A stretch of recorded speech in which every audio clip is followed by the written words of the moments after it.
கூறுகிறீர்கள். அந்த 3 இனத்துக்கு தமிழ், சிங்களம் என்ற மொழிதான் இருக்கு. அந்த 3ஆம் இனத்துக்கான மொழி என்ன?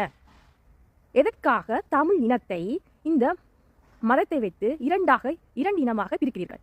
ஈழம் என்பது இலங்கையினுடைய புராதன பெயர் தான் ஈழம்.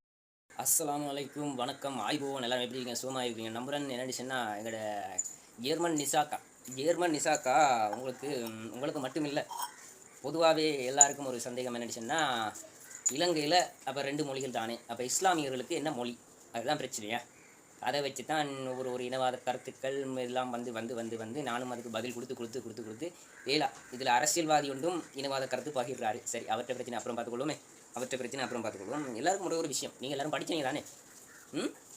இலங்கை அரசியல் சட்டத்தின்படியே வரும். உங்களோட கருத்துக்கே வாரேன் நான், உங்களோட கருத்துக்கே நான் வாரேன்.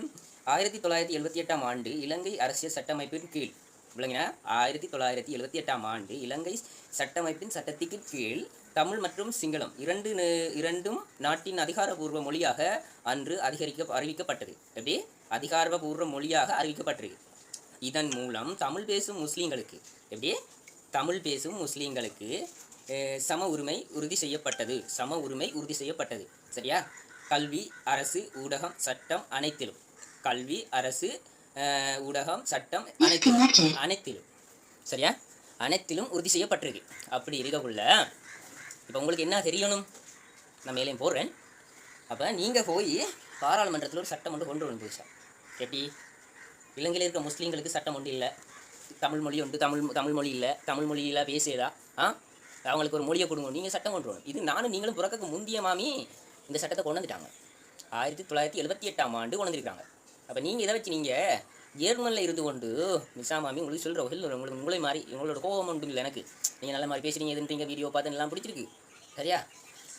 இதை வச்சு ஒரு அரசியல் சூழ்ச்சி ஒன்று நடக்குதா என்று ஒரு சின்ன ஒரு சந்தேகம் உண்டு மனசில் தோண சுட்டி. என்ன சொன்னால், அரசியல்வாதியை பார்த்தாலும் இலங்கையில் 2 மொழி தான் இருக்குது, 2 சமயம் தான் இருக்குது அப்படின்னு சொல்கிறேன். அப்படி பார்த்தா நாங்கள் யோசிக்கணும் நிசா மாமி. என்னன்னு சொன்னால், இலங்கையில் இருக்கிற சட்டம் இப்படி இருக்குது. மற்றது 3 மொழிகளுக்கும் இலங்கையில் சம உரிமை கொடுத்துருக்கு. எப்படி? தமிழ், சிங்களம், ஆங்கிலம். அப்படி பார்த்தா சம உரிமை கொடுத்த நாடுகளில் முதல் நாடு இலங்கை. 3 மொழிகளுக்கும் சம உரிமை. ஆனால் அதிலையும் பேசுகிற முக்கியமான மொழின்னா சிங்களமும் தமிழும் தான் மிச்சம் பேசுகிறது. அது வடக்க பொறுத்தவரையில் பார்த்தா தமிழ் மிச்சம், வடக்கு கிழக்கில் மிச்சமே தமிழ் தானே. அதிலே ஒரு சிலர் சொல்கிறேன், என்னத்தை நீங்கள் பேசுகிற தமிழ், நீங்கள் கலக்கிற தமிழ் கொஞ்சம் வித்தியாசமாக இருக்குது. ஒவ்வொரு ஊருக்கு ஒவ்வொரு பாஷை இருக்குது, ஒவ்வொரு மொழி இருக்குது. ஒவ்வொரு மொழி தமிழாக இருந்தாலும் ஒவ்வொரு மொழியில் வித்தியாசம் இருக்குது. நீங்கள் சொன்னால் கொஞ்சம் வித்தியாசமாக தான் சொல்லுவேன். வித்தியாசமாக சொல்லுவேன், தப்பாக எனக்கு வேணும். என்னென்னு சொன்னால், திருவள்ளைன்னு சொல்லுவீங்க, தெரியும், கொச்சியாக தான் முழங்கும். அது ஒவ்வொரு இடத்துக்கும் ஒரு பாசி ஒன்று இருக்குது. அது ஒருத்தராலையும் மாற்றல இல்லையா? இது உங்களுக்கு புரிஞ்சிருக்கும்னு நினைக்கிறேன். சில பேருக்கு புரியாதவங்களுக்கு புரியட்டும் நான் இது சொல்கிறது. இந்த சட்டத்தை முதல்ல அமுலில் கொண்டு வந்துட்டு இலங்கை முஸ்லீம்களுக்கு ஒரு சட்டத்தை கொண்டு வாங்க. அப்போ இலங்கை முஸ்லீம்கள் தான் இது திருப்பி இப்போ நாங்கள் ஆனாவனாலேருந்து படித்ததை நீ அரபுலேருந்து படிக்குவா, அரபு மொழி தான் கொடுக்கணும்னு ஒரு சட்டம் கொண்டு வந்தீங்கன்னு அது திருப்பி படிக்குவா. கஷ்டம் தானே? ஒருத்தருக்கும் தமிழ் மொழி தான் சொந்தம்னு சொல்லி எழுதி கொடுக்கல இந்த இலங்கை அரசாங்கத்தானே. புரியும் என்று நம்புகிறேன். இது புரியாத கொஞ்சம் தற்புரியலுக்கு இதை கொஞ்சம் ஷேர் பண்ணிவிட்டோம். என்ன தெரியுமா? ஃபோன் இருக்குது, கேமரா இருக்குது, நாங்கள் இணைச்ச பாட்டில் பேசியலும் இணைச்சதை கேட்கலும் என்று சொல்லி தற்புரியல் கொஞ்சம் இருக்குது. இதை கொஞ்சம் ஷேர் பண்ணி ரீபோஸ்ட் அடிச்சுடுவோம். ஓகே, அஸ்ஸலாம்.